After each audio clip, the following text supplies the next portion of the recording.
Hello there. 27 days to go until the transfer window shuts and Premier League spending shows no sign of slowing down. News on Paul Pogba to come, but we start with a deal that's not going through. Sky sources have told us West Brom will not go ahead with the signing of West Ham striker Diafra Sakho. It was suggested Sakho had failed a medical, but we are told that is not the case. We understand Sakho would not have been fully fit for the start of the season, and for that reason, West Brom will not pursue that deal. A fee of around £15 million had been agreed between the clubs, and we'll have more news from West Ham a bit later. But the Sakho situation has big implications for this man.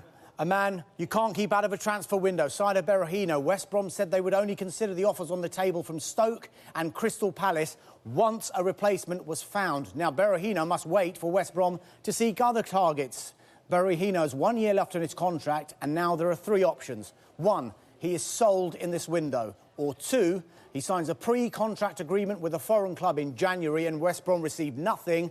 Or three, he moves to an English club next summer and West Brom would receive a compensation fee. This one could run until the latter stages of this transfer window. So, from the situation involving Sakho and Berahino, the latest on what would be the biggest transfer deal in history. Manchester United manager Jose Mourinho says he doesn't want to talk about Paul Pogba, but did say the reality is we are going to sign one more player, and he hopes to bring in that player before the start of the new Premier League season. We are told that Pogba could be in Manchester this weekend to complete his record £100 million transfer. Now, from Manchester United, let's go to Manchester City. They became the first club to outlay £100 million this summer when they signed Gabriel Jesus, and their spending won't end there. Colombian forward Marlos Moreno is expected to join from Atletico Nacional. The fee is understood to be £5 million, and Moreno is expected to go out on loan for the season. Now, reports suggest that Deportivo La Coruña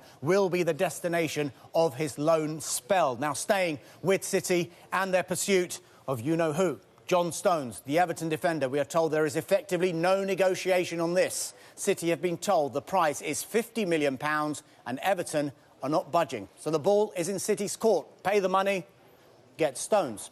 That said, Everton continue to look for possible replacements for Stones. And I understand they are still interested in the Swansea City captain, Ashley Williams. There's an expectation they will go back with an improved bid, despite Swansea's insistence he's not for sale. Another source has told me it would take £15 million for Swansea to even consider negotiating. Now, staying with Swansea City and potentially a big-name arrival. The Sevilla sporting director, Monchi, says a deal to take Fernando Llorente to the Liberty Stadium is close. He is quoted as saying it has come a long way with Swansea to reach an agreement. We expect to hear in the coming days. Swansea chairman Hugh Jenkins is hopeful of adding one or two players very, very soon. Now, as I promised at the top of this belt, let's go back to West Ham United and we can get the latest on Jonathan Caleri's proposed move to West Ham. Sky sources have told us a season-long loan deal has been agreed in principle, subject to the player getting a work permit. We understand that will be granted once Caleri represents Argentina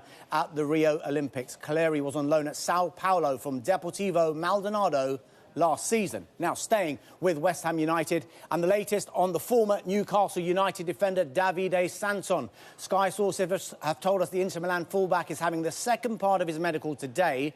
The deal in question is a loan with a view to a permanent transfer. It's believed the option price next summer is £5 million. What about the latest from Arsenal? Well, they remain very, very interested in the Lyon striker Alexandre Lacazette. The two clubs continue to talk to find a resolution over a fee. This would be a real coup for Arsenal if they can sign Lacazette, given the stance of Lyon president Jean-Michel Aulas. He says Lacazette is not for sale and is their most important player.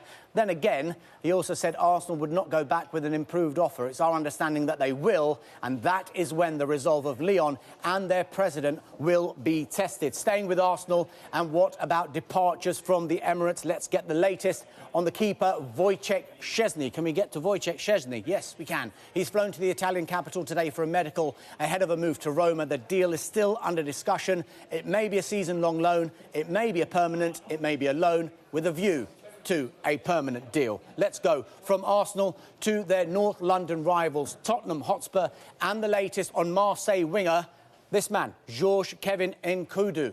The deal to take him to White Hart Lane and for Clinton NG to go the other way on loan has been agreed for a while. The delay in finalising has been because representatives of Tottenham have been in Australia for the International Champions Cup and Marseille are in the process of establishing new ownership. Furthermore, NG was waiting for a visa, which we understand now he has. Now, there's every expectation those deals will go through before the start of the season. Worth reminding at the top 5 transfers in this transfer window so far. Leroy Sané's £37 million move from Schalke to Manchester City remains the biggest. That will be overtaken by Paul Pogba and then some, and John Stones, and perhaps Alexandre Lacazette. Now, if those deals do go through, we could be heading for the first £1 billion spend in a transfer window.